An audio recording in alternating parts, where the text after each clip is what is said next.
نماز یہ دین اسلام کی بنیاد ہے، دین اسلام کی اساس ہے، اور نماز کے بے شمار فائدے ہیں۔ اس کی اہمیت اور فضیلت کی اگر بات کی جائے تو اللہ نے سارے کے سارے احکامات جو ہیں وہ دنیا میں نازل کیے ہیں، لیکن نماز معراج کے موقع پر نبی علیہ الصلوۃ والسلام کو سیر کروائی گئی، اور اس وقت آقا علیہ الصلوۃ والسلام کو آپ کی امت کے لیے نماز جو ہے فرض کی گئی، نماز کا تحفہ پیش کیا گیا۔ نبی علیہ الصلوۃ والسلام کا فرمان ہے، اور یہ ایمان کی بہت بڑی دلیل ہے، آقا علیہ الصلوۃ والسلام فرماتے ہیں اذا رأیتم الرجل یعتاد المسجد فاشهدوا له بالایمان، فرمایا کہ جب بندے کو مسجد میں آتا جاتا دیکھو فاشهدوا له بالایمان، تو اس کے لیے ایمان کی گواہی دو۔ اب نماز جو ہے یہ ایک عمل ایسا ہے کہ جس کے لیے نبی علیہ السلام والسلام فرماتے ہیں کہ جس بندے کو نماز پڑھنے کی نیت کے ساتھ مسجد میں آتا جاتا دیکھو تو اس کے لیے ایمان کی گواہی دو۔ ایک روایت میں آتا ہے آقا علیہ الصلوۃ والسلام فرماتے ہیں کہ جب بندہ وضو کرتا ہے، نماز کی تیاری کرتا ہے، تو اللہ تعالیٰ وضو کی برکت کے ساتھ نماز پڑھنے کے لیے ابھی تیار ہو رہا ہے، اللہ تعالیٰ اس کے جسم سے سارے کے سارے گناہوں کو دھو دیتے ہیں، ختم کر دیتے ہیں۔ اور ایک روایت میں آتا ہے نبی علیہ الصلوۃ والسلام نے اس میں وضو کی فضیلت بھی ہے اور نماز کا اجر و ثواب کتنا ہے یہ بھی اس حدیث سے معلوم ہوتا ہے۔ نبی علیہ الصلوۃ والسلام فرماتے ہیں کہ بندہ جب وضو کرتا ہے، وضو کرنے کے بعد یہ دعا پڑھتا ہے اشہد ان لا الہ الا اللہ واشہد ان محمدا عبدہ ورسولہ، فرمایا فتحت لہ ابواب الجنۃ الثمانیہ، اللہ تعالیٰ اس کے لیے جنت کے آٹھوں دروازے کھول دیتے ہیں۔ یعنی یہ بھی نماز کا اجر و ثواب کتنا ہوگا، یہ وضو کی برکت ہے کہ وضو کی وجہ سے جو نماز کے لیے تیاری ہے، سنت کے مطابق وضو کیا، اس کے بعد جو بندہ یہ دعا پڑھتا ہے اللہ تعالیٰ اس کے لیے جنت کے 8 دروازوں کو کھول دیتے ہیں۔ اور نمازی کی کیا اہمیت اور کیا فضیلت ہوگی، اس کی کیا شان ہے۔ اور نماز کے بے شمار فائدے نبی علیہ الصلوۃ والسلام نے اپنی حدیث میں ذکر فرمائے ہیں۔ اللہ وحدہ لا شریک نے قرآن مقدس میں بے شمار اس کے فائدے ذکر کیے۔ ایک سب سے بڑا نماز کا فائدہ ہے جو اس آیت میں ذکر کیا ہے، اللہ وحدہ لا شریک بیان فرماتے ہیں اے نبی آپ کی طرف جو قرآن، جو کتاب وحی کی گئی ہے اس کی تلاوت کریں، وہ اقیم الصلاۃ اور نماز کو قائم کریں۔ ان الصلاۃ تنہی عن الفحشاء والمنکر، بے شک نماز جو ہے یہ بے حیائی اور برائی کے کاموں سے انسان کو روکتی ہے۔ وَلَذِكْرُ اللَّهِ اکبر، یہ اللہ کا بہت بڑا ذکر ہے۔ وَاللَّهُ يَعْلَمُ مَا تَصْنَعُونَ، اللہ تعالیٰ خوب جانتا ہے جو تم عمل کرتے ہو۔ اب قرآن مقدس کی اس آیت میں نماز کا سب سے بڑا فائدہ یہ ہے کہ نماز انسان کو بے حیائی اور برائی کے کاموں سے روکتی ہے۔ آج کے دور میں اگر بندہ نماز بھی پڑھے، 5 وقت مسجد میں حاضری بھی لگائے، سارا کچھ کرے، لیکن اس کے باوجود ہمارا یہ گلہ اور شکوہ ہے کہ نماز پڑھنے کے باوجود بھی ہم گناہوں کو نہیں چھوڑ پا رہے، برائیاں ہم سے سرزد ہوتی ہیں، بد زبانی ہماری ویسی کی ویسی، گالم گلوچ ہے، بے حیائی کے کام ہے، فحاشی ہے، عریانی ہے، لعن طعن ہے، جھوٹ ہے، وعدہ خلافی ہے، غیبت ہے، چغل خوری ہے، سارے کے سارے گناہ ہمارے اندر پائے جاتے ہیں اور ہم نماز بھی پڑھتے ہیں۔ اللہ تعالیٰ نے اس کا بہت بڑا فائدہ ذکر کیا کہ نماز بے حیائی اور برائی کے کاموں سے روکتی ہے۔ وَمَنْ أَصْدَقُ مِنَ اللَّهِ حَدِيثًا وَمَنْ أَصْدَقُ مِنَ اللَّهِ قِيلًا، اللہ نے قرآن میں ذکر کیا ہے کہ اللہ سے سچی بات اور کسی کی نہیں ہو سکتی۔ ہمیں اپنی نمازوں پر شک ہو سکتا ہے، ہماری نمازیں اس طرح سے کامل نہیں ہیں جس طرح سے ہونی چاہیے، لیکن اللہ کی بات میں ذرا برابر بھی کسی قسم کا شک و شبہ نہیں ہے۔ اللہ تعالیٰ کہتے ہیں جو پکا نمازی ہے اس کی نماز جو ہے اس کو بے حیائی اور برائی کے کاموں سے روکتی ہے۔ وہ اقیم الصلاۃ کے لفظ نماز کو قائم کرنا ہے۔ ہم نماز پڑھتے ہیں، نماز قائم نہیں کرتے۔ نماز قائم کرنا کسے کہتے ہیں؟ پورے قرآن میں اللہ نے جہاں بھی نماز کا ذکر کیا ہے وہاں اللہ نے نماز کو قائم کرنے کا حکم دیا ہے، نہ کہ نماز کو پڑھنے کا حکم دیا۔ اب نماز قائم کرنے میں 5 باتیں شامل ہیں، جن 5 باتوں میں سستی کی وجہ سے اور غفلت کی وجہ سے شاید ہماری نمازوں میں وہ تاثیر نہیں ہے کہ ہماری نمازیں ہمیں بے حیائی اور فحاشی کے کاموں سے روک سکیں۔ اگر ہم ان 5 شرائط کے مطابق اپنی نمازوں کو ادا کریں اور قائم کریں تو یقیناً یہ اللہ کی بات جو ہے یہ بالکل سچ ہے، اور ہماری نمازوں میں وہ تاثیر پیدا ہو سکتی ہے کہ جو نماز ہمیں بے حیائی اور برائی کے کاموں سے دور رکھ سکتی ہے۔ وہ 5 باتیں آج کے خطبہ جمعہ میں آپ کے سامنے رکھوں گا۔ وہ کون سی ہے؟ سب سے پہلی بات وہ ہے نماز کی تعداد۔ فجر، ظہر، عصر، مغرب، عشاء، یہ اللہ نے 5 نمازیں دن اور رات میں مسلمانوں پر فرض کی ہیں۔ نبی علیہ الصلوۃ والسلام کے پاس ایک شخص آیا، عربی تھا، دیہاتی تھا، بدو تھا، آ کر کے اس نے سوال کیا، اور جب بھی کوئی عربی آتا اس کا ہر وقت وہ ایسے سوال کرتا کہ جس سوال سے وہ مطمئن ہو جائے اور فوراً اس کا جواب لے کر کے چلتا بنتا، یعنی بالکل چھوٹے لفظوں میں کہنے لگا اللہ کے رسول مجھے ایسا کوئی عمل بتائیں، دلونی علی عمل اذا عملتہ دخلت الجنہ، مجھے کوئی عمل بتا دیں وہ میں عمل کرتا رہوں اللہ تعالیٰ مجھے جنت میں داخل عطا فرما دے۔ نبی علیہ الصلوۃ والسلام نے اسے 5 باتیں بیان کی، فرمایا تعبد اللہ ولا تشرک بہ شیئا، اللہ کی عبادت کرتے ہوئے اللہ کے ساتھ کسی کو شریک نہیں بنانا، اللہ کو وحدہ لا شریک مانتے ہوئے اس کی عبادت کرنی ہے، وتقیم الصلاۃ اور نماز کو قائم کرنا ہے، وتؤتی الزکاۃ المفروضہ، فرمایا کہ جو اللہ نے تیرے مال پر زکات فرض کی ہے اس زکات کو ادا کرنا ہے، وتصوم رمضان، رمضان المبارک کے مہینے کے روزے رکھنے ہیں، اور آخری بات نبی علیہ الصلوۃ والسلام نے فرمایا وتحج البیت، اور بیت اللہ کا حج کرنا ہے۔ اگر اللہ دنیا میں تجھے موقع دے تو بیت اللہ کا حج یہ اللہ نے تجھ پر فرض کیا ہے۔ اس نے 5 باتیں سنی، کہنے لگا والذی بعثک بالحق لا ازید علی ھذا ولا انقص، اے اللہ کے رسول اس ذات کی قسم ہے جس نے آپ کو حق دے کر کے بھیجا ہے، اللہ کی قسم ہے نہ اس میں میں کمی کروں گا اور نہ ہی میں کسی قسم کا کوئی اضافہ کروں گا۔ اٹھ کر کے چلا گیا۔ نبی علیہ الصلوۃ والسلام صحابہ کرام سے مخاطب ہیں، فرمایا من سر ان ينظر الى رجل من اہل الجنۃ فلینظر الى ھذا، جو کسی جنتی کو دیکھنا چاہتا ہے تو اس بندے کو دیکھ لو یہ جنتی ہے۔ کتنی بڑی بات ہے، یعنی 5 نمازوں کی فرضیت یہ آقا علیہ الصلوۃ والسلام نے ذکر کیا، اس نے قسم اٹھائی کہ میں 5 نمازیں ادا کروں گا۔ نبی علیہ الصلوۃ والسلام نے اس کو چلتے ہوئے فرمایا کہ یہ بندہ جنتی ہے، اگر کوئی جنتی کو دیکھنا چاہتا ہے تو اس کو دیکھو۔ اور 5 نمازیں اللہ تعالیٰ نے فرض کی ہیں، اور ایک نماز سے دوسری نماز کے مابین جتنے بھی ہم سے خطائیں ہوتی ہیں، غلطیاں ہوتی ہیں، گناہ سرزد ہوتے ہیں، اللہ تعالیٰ دوسری نماز کی برکت کے ساتھ ان غلطیوں کو، ان کمیوں کو، تائیوں کو معاف فرما دیتے ہیں۔ اللہ نے 5 نمازیں فرض کی ہیں۔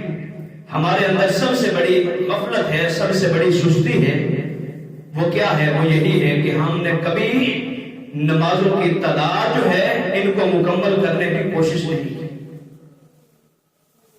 بے شمار نمازی ایسے موجود ہیں، فجر کے نمازی ہیں، ظہر، عصر، مغرب، عشاء، یہ ساری کی سارے نمازیں قربان ہیں، رات کے وقت مطمئن ہو کر کے سو جاتے ہیں۔ بے شمار نمازی ایسے ہیں، ظہر اور عصر کے نمازی ہیں، لیکن فجر اور عشاء کی کبھی جماعت کے ساتھ انہوں نے نماز نہیں ادا کی، سیدھے سے نماز پڑھتے ہیں۔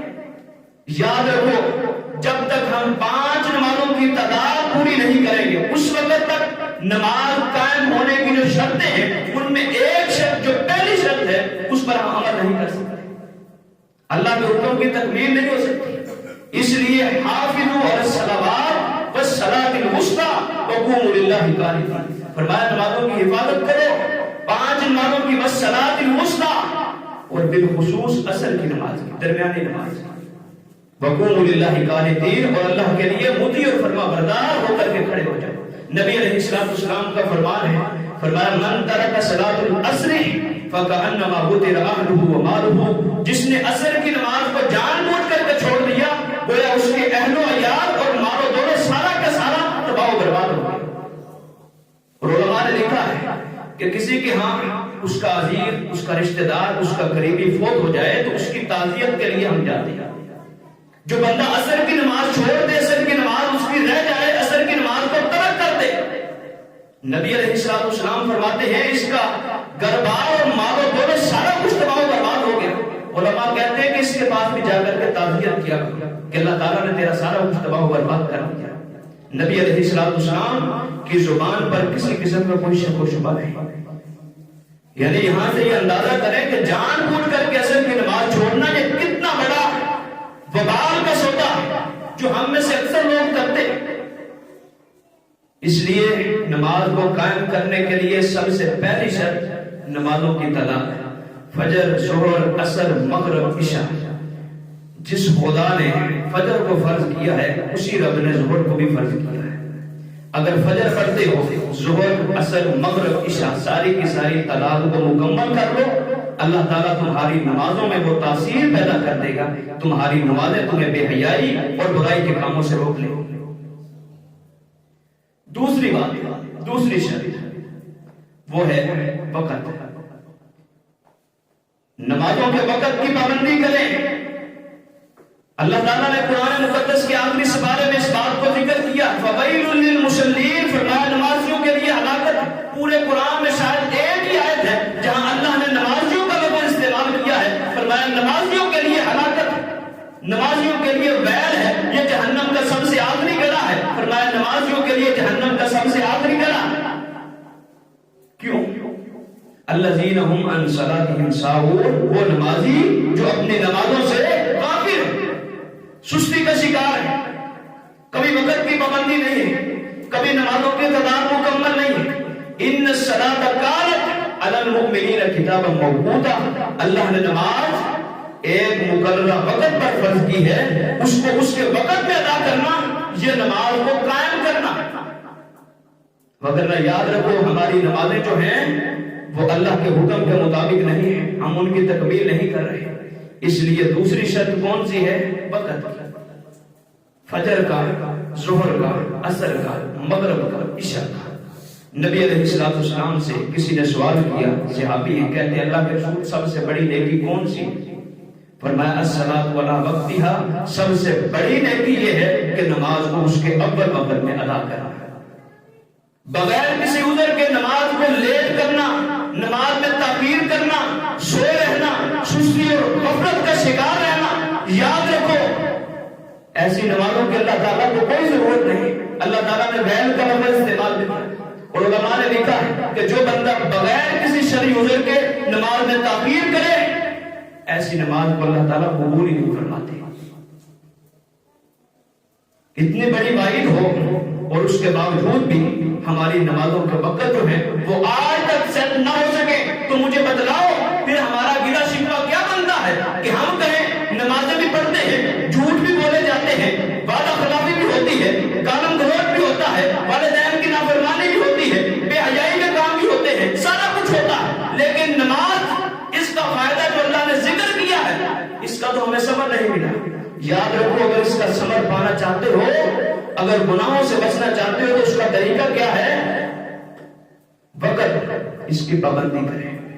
بدقسمتی کے ساتھ کاروبار کے وقت کی پابندی ہے، ڈیوٹی کے وقت کی پابندی ہے، نوکری کے وقت کی پابندی ہے، اٹھنے اور جاگنے سونے کی وقت کی پابندی ہے، خبریں دیکھنے کے وقت کی پابندی ہے. اور بڑی بدقسمتی ہے کہ آج ہم ذمہ دار ہیں، ہمیں پانی کے وقت کی پابندی ہے لیکن اگر پابندی نہیں ہے تو نماز کے وقت کی پابندی نہیں ہے. جو بندہ مومن ہے، مسلمان ہے، نماز کے وقت کی پابندی نہیں ہے تو یاد رکھو اس کے پیدا ہونے کا فائدہ ہی نہیں. دین ہماری اصل ہے، ہماری دنیا معافی اور دین ہے، لیکن دین میں سب سے بڑا اساس اور سب سے بڑی بنیاد، دین کا سب سے پہلا ستون وہ نماز ہے۔ ہم نے نماز کی آج تک پابندی نہیں کی تو دین کو کس طرح سے قائم کریں؟ اس لیے دوسری بات وہ کیا ہے کہ نماز کے وقت کی پابندی کرنا۔ جب وقت ہو جائے تو اس وقت نماز فرض ہو جاتی ہے، اس کو اول وقت میں ادا کرنا ہے۔ پہلی بات تعداد کو پورا کرنا ہے، دوسری چیز وقت، تیسری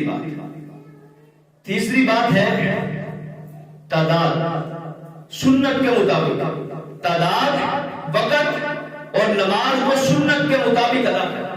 بے شمار نمازی اس سے غافل ہیں، لا الہ سستی کا شکار ہے۔ یاد رکھو یہ دین مکمل ہے۔ اللہ تعالیٰ نے قرآن میں کئی ایک مقامات پر اس بات کو ذکر کیا ہے، اور ایک آیت میں اللہ تعالیٰ بیان فرماتے ہیں الَّيَوْمَ أَكْمَلْتُ لَكُمْ دِينَكُمْ وَأَتْمَمْتُ عَلَيْكُمْ نِعْمَتِي وَرَضِيتُ لَكُمُ الْإِسْلَامَ دِينًا۔ فرمایا کہ میں نے تم پر تمہارے دین کو مکمل کر دیا۔ جس طرح نبی علیہ السلام نے ہمیں دنیا میں ہر بات کا ذکر کیا ہے، ہر چیز کا حکم دیا ہے، اور ہر بات کا علم نبی علیہ السلام سے ہم لیتے ہیں، وہیں آقا علیہ السلام نے ہمیں نمازوں کا طریقہ جو ہے وہ بھی سکھایا۔ فرمایا صلو کما رأیتمونی اصلی، نماز اس طرح سے پڑھو جس طرح سے مجھے پڑھتے ہوئے دیکھا ہے۔ اور صحابہ کرام نے پورے دیانتداری کے ساتھ دین اسلام کو ہم تک پہنچا دیا ہے۔ ایک ایک بات نبی علیہ السلام نے صحابہ کرام سے دعائی لی۔ فرمایا کہ اے صحابہ جو خطبہ حجت الوداع کے موقع پر جمع تھے، 1,24,000 صحابہ کرام، فرمایا فَلْيُبَلِّغِ الشَّاهِدُ مِنْكُمُ الْغَائِبَ، فرمایا جو حاضر ہے یہ غائب لوگوں تک دین کو پہنچا دے۔ صحابہ کرام نے اپنی ڈیوٹی کو پورا کیا اور ہم تک دین پہنچا دیا۔ آج دیکھ لیں دین اسلام ہم تک مکمل ہے، نبی علیہ السلام کے طریقے اور آقا علیہ السلام کی سنتوں کے مطابق نماز کا طریقہ ہمیں معلوم ہے، اور اس میں اختلافی مسائل کو اٹھایا جاتا ہے، اور ہر دور میں یہ شکوک و شبہات ڈال کر کے لوگوں کو نماز سے متنفر کیا جا رہا ہے۔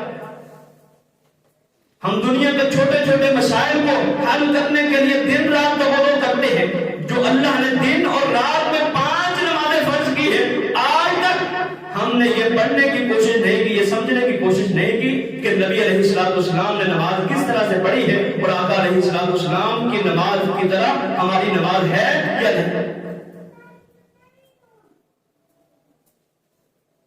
اس لیے نبی علیہ السلام کی سنت کے مطابق عمل کرنا یہ بہت بڑی بات ہے، اور اپنی نمازوں کو آقا علیہ السلام کی سنت کے مطابق سارے انجام دینا۔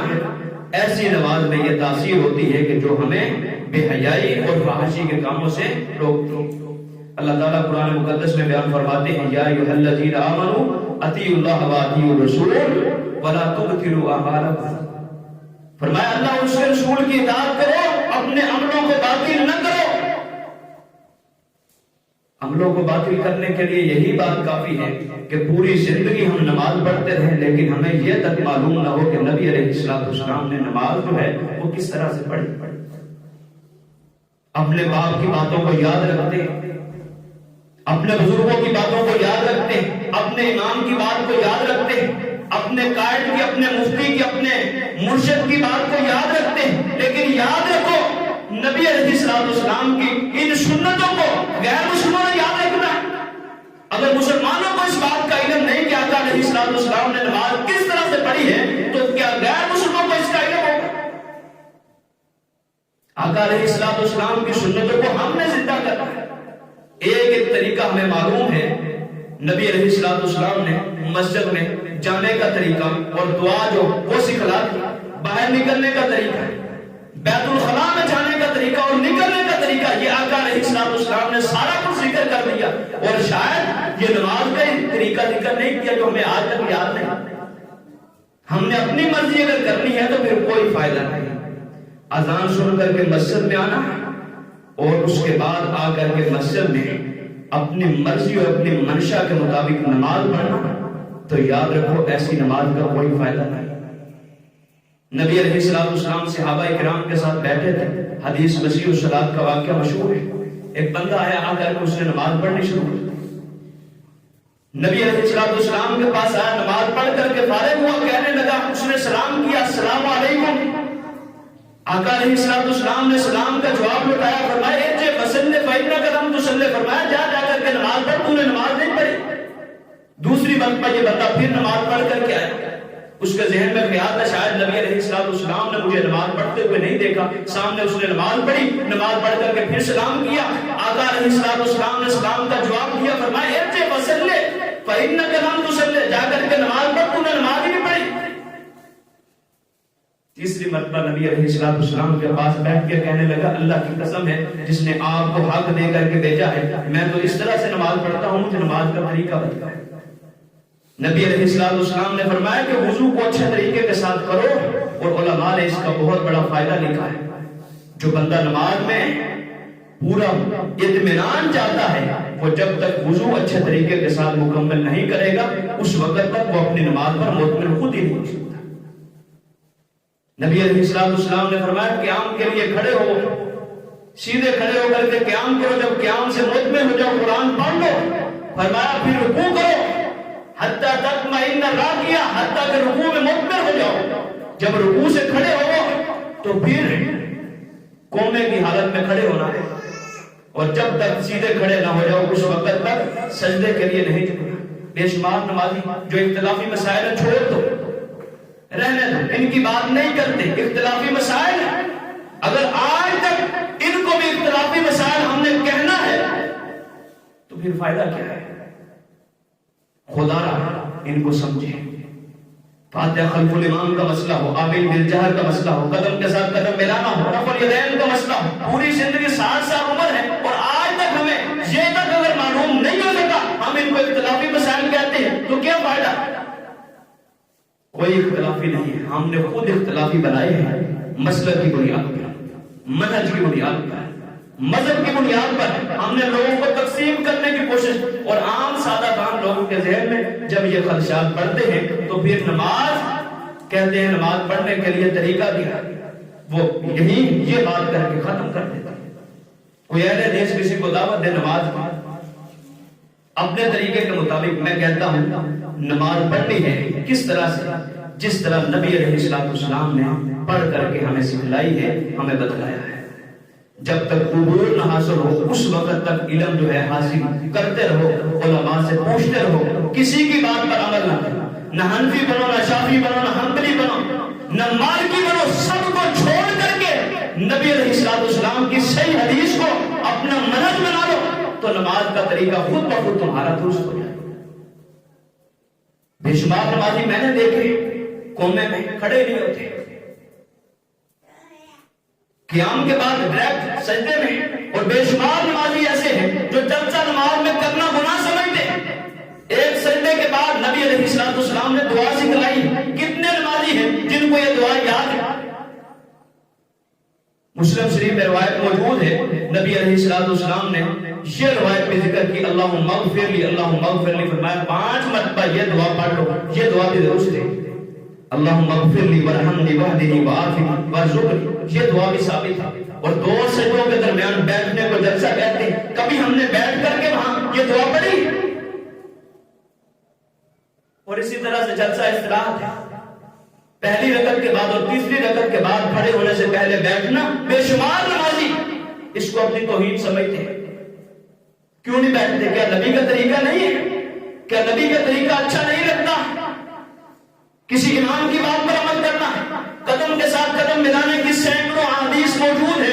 نبی علیہ السلام فرماتے ہیں اس سے جو ہے جماعت کی جان ہے. نماز کا مقصد ہے, نماز با جماعت فرض کرنے کا جو مقصد ہے وہ صرف اور صرف یہی ہے کہ تمہارے دلوں میں محبت کو بڑھایا جائے. اور ہم مسجدوں میں آ کر کے بھی اگر با جماعت نماز کے پیچھے, امام کے پیچھے کھڑے ہو کر کے بھی اگر قدم کے ساتھ قدم نہیں ملائیں گے تو دلوں کی قدورتیں کہاں ختم ہوں, کیسے ختم؟ تیسری بات وہ کیا ہے؟ نبی علیہ السلام کی سنت کا علم اور سنت کے مطابق نماز ادا کرنا. یہ بہت بڑی بات ہے. جس بندے کی نماز نبی علیہ السلام کی سنت کے مطابق نہیں ہے، یاد رکھو ایسی نمازوں کا کسی قسم کا کوئی فائدہ نہیں ہے۔ اپنی نمازوں کو آقا علیہ السلام کی سنت کے مطابق پڑھنے کی کوشش کرو۔ اللہ تعالیٰ نے قرآن مقدس میں اس بات کو ذکر کیا ہے، فرمایا کہ عاملۃ الناصبہ تصلیٰ نارا حامیہ، لوگ عمل کر کر کے تھکے ہوں گے، ان کے وجود اس بات کا تقاضا کریں گے کہ انہوں نے عمل بہت زیادہ کیے، لیکن ذل سعیہم فی الحیات الدنیا، ان کی ساری کوشش اور محنت ہوتی، سارے کے سارے عمل وہ خلاف سنت ہے۔ اللہ تعالیٰ ان کے عملوں کو تباہ و برباد کر کے ان کو جہنم کی آگ میں ڈال دیا۔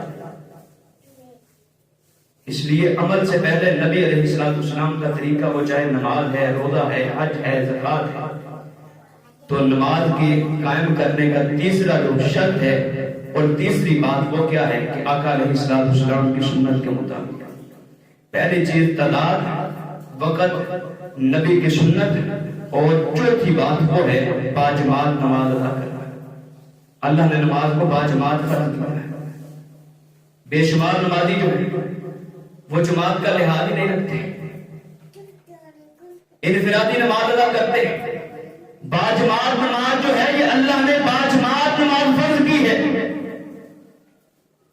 اگر باجماعت نماز نہیں ادا کرنی تو باجماعت نماز ادا کرنے کے لیے یہ شبہ بندے کے اندر موجود رہتا ہے کہ ہم نے اعمال ایسے کرنے ہیں جو لوگوں سے مخفی ہوں۔ جب بندہ وضو کرتا ہے، مسجد کا رخ کرتا ہے، مسجد کی طرف آتے ہوئے بے شمار لوگ ہمیں دیکھتے ہیں اور ہمارے اعمال میں یہ شبہ پایا جا سکتا ہے ہمارے دلوں میں کہ ہمارے دلوں میں ریاکاری آ سکتی ہے۔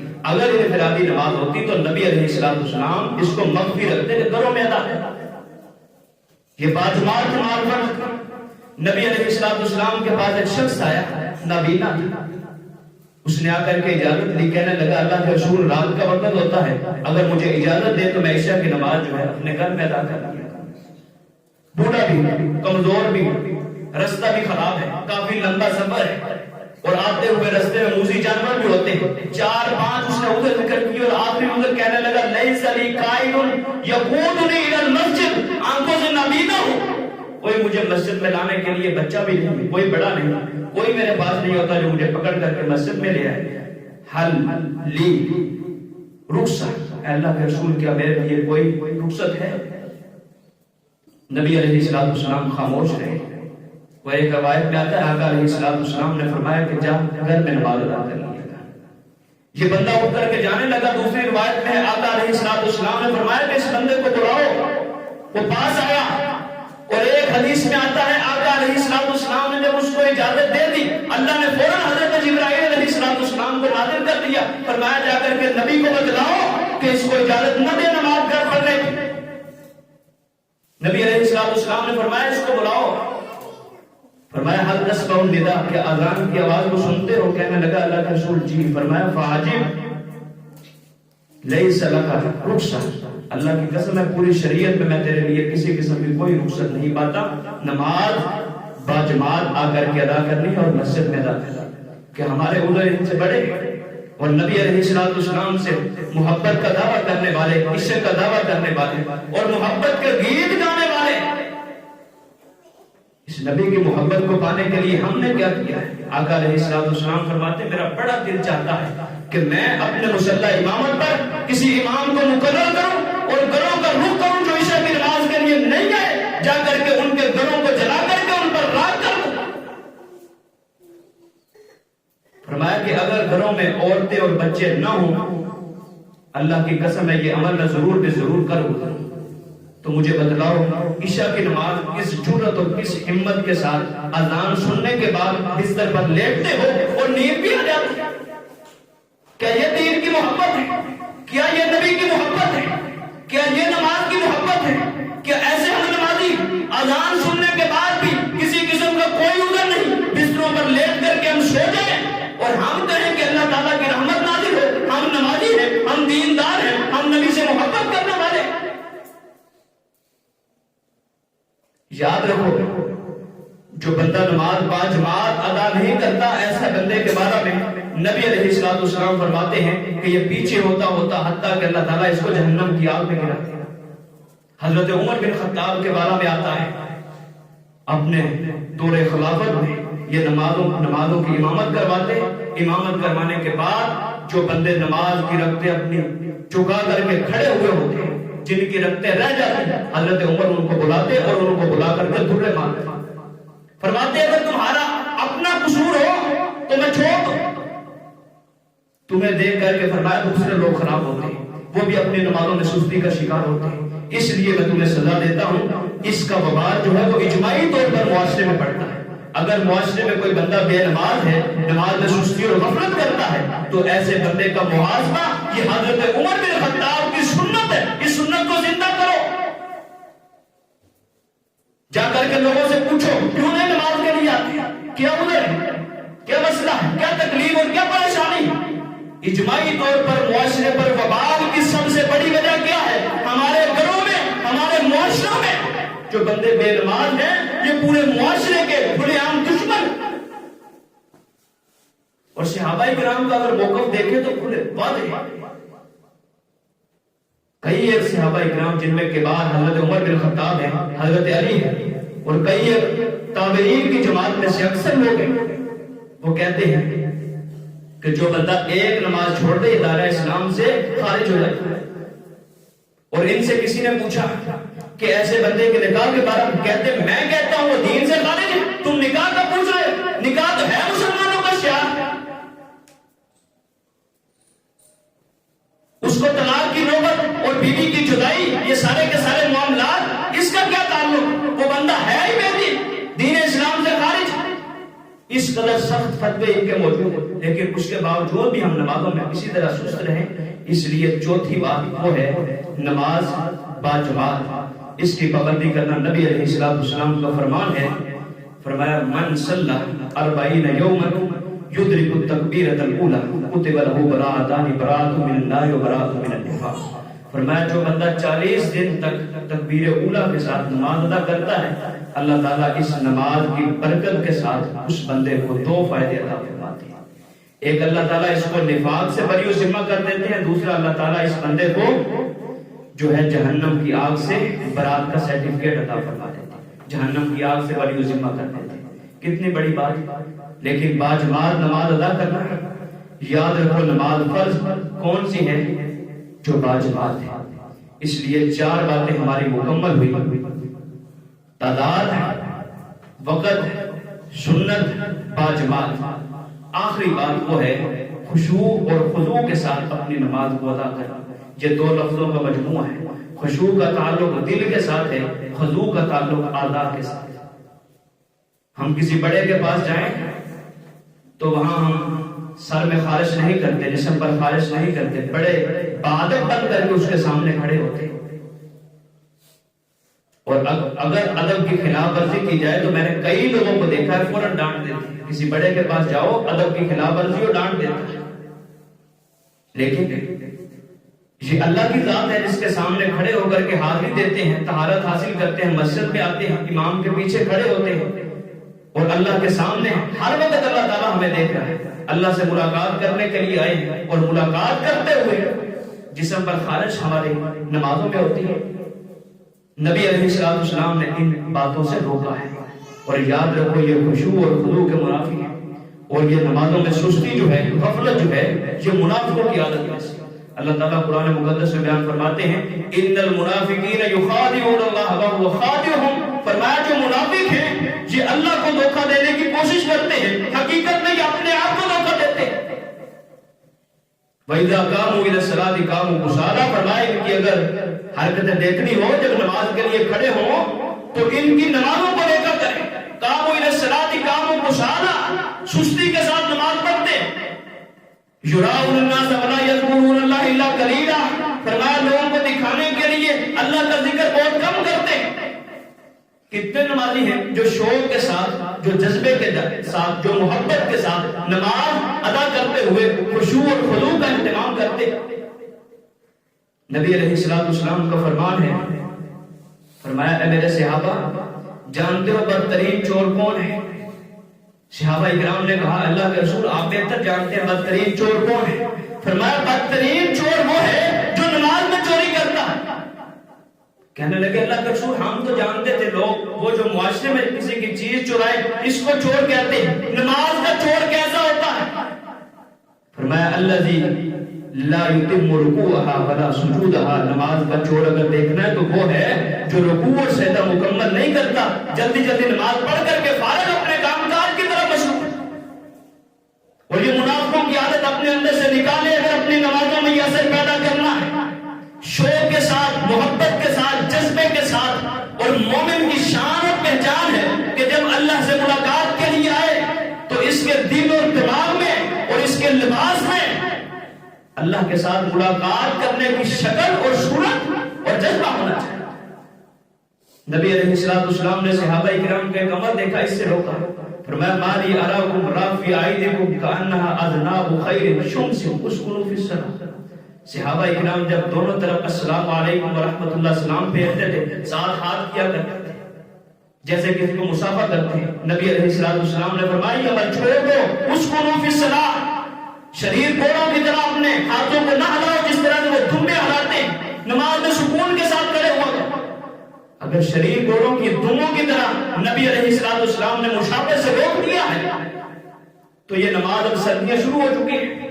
فجر کی نماز، عشاء کی نماز یا کوئی بھی نماز دیکھیں، سارے کے سارے کھنگورے ہمارے نماز میں آتے ہیں، باہر کسی قسم میں کوئی مسئلہ نہیں، سب لوگ جو ہیں وہ گلے آ کر کے نماز میں ساتھ کرتے ہیں۔ یہ بہت بڑی غفلت ہے۔ کیا کسی بڑے کے سامنے کبھی بیٹے کو باپ کے سامنے کھنگورا مارتے ہوئے دیکھا؟ یہ بے ادبی کی نشانی۔ نبی علیہ السلام کے پاس ایک شخص نے مجلس میں ڈکار لکھا، آقا علیہ السلام نے فرمایا اٹھ جاؤ، تمہیں ادب کے مجلس کی آداب کا علم نہیں؟ اور یہ نماز کا ادب ہے کہ نماز میں کھڑے ہو کر کے ساری کی ساری باتیں نماز میں یاد آئیں۔ اور بڑی معذرت کے ساتھ ایک بات جو ہمارے اندر آ چکی ہے، پائی جاتی ہے، وہ کیا ہے؟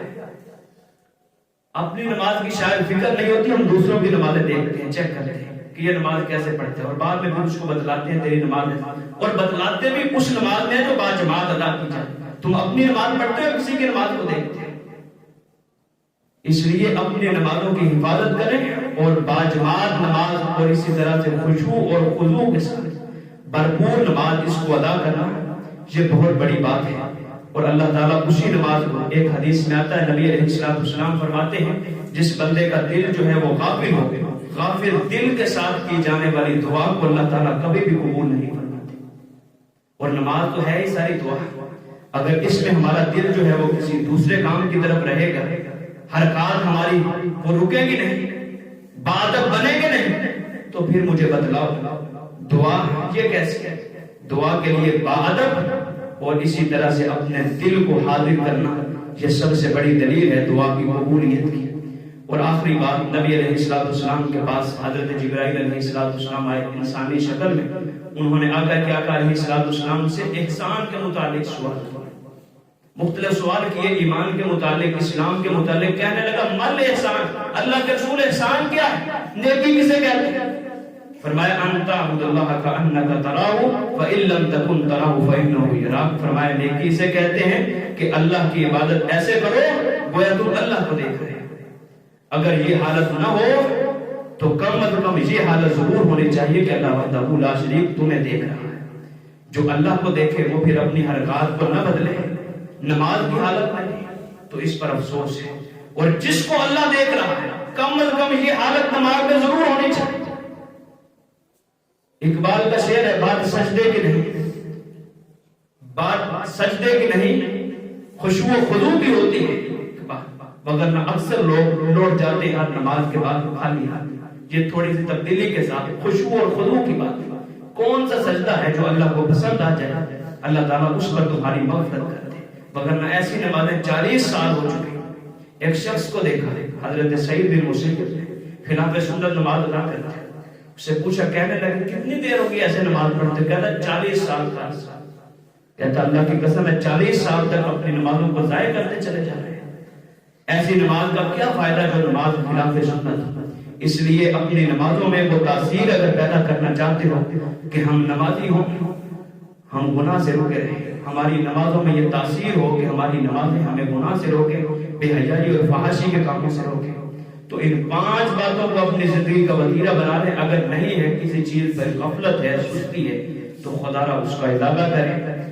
پہلی چیز تعداد ہے، وقت ہے، سنت ہے، باجماعت ہے، اور آخری بات مکمل خشوع اور خضوع کے ساتھ اپنی نمازوں میں یہ 5 صفات کو اپنائیں اور اپنی نمازوں میں یہ تاثیر پیدا کریں کہ ہماری نمازیں جو ہیں ہمیں بے حیائی اور فحش کاموں سے روکیں. اللہ تعالیٰ سے دعا ہے جو کچھ سنا عمل کی توفیق عطا فرمائے. اقول قولی ھذا استغفر اللہ لی و لکم ولسائر المسلمین الحمد للہ رب العالمین.